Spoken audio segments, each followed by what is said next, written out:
ሁላችሁም እንደምታውቁት የመፍጠንና መፍጠር አስፈላጊነት ኢትዮጵያ ውስጥ አሁን በግልጽ መታየት እየጀመረ ነው። በሀገር ደረጃ በሺ የሚቆጠሩ ፕሮጀክቶች አሉ። ከትናንሽ ስራ ጀምሮ ትላልቅ ስራዎች።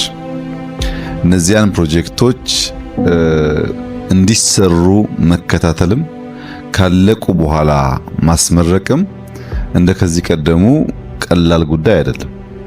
ተከፋፍለናቸውም ቢሆን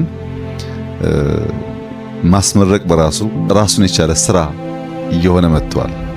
በጣም በርካታ ፕሮጀክቶች እንድናስመረቅ ጥያቄ ይቀርባል። ግን ከፕሮግራም መጣበብ ጋር ተያይዞ እንቸገራለን። ግድብ ብቻ ብንወስድ በቅርቡ ሶማሌ ክልል አስመርቀናል፣ ህዳሴ አስመርቀናል፣ ወልመል አስመርቀናል።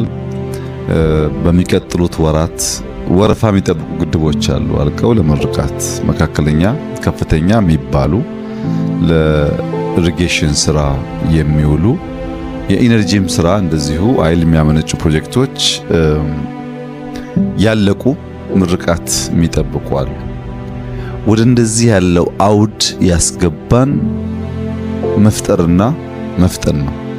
እንፍጠን፣ እንስራ፣ እንትጋ። ከልፋታችን ውጪ የሚለወጥ ሀገር አይኖርም የሚለው እሳቤ በእጅጉ አግዟል።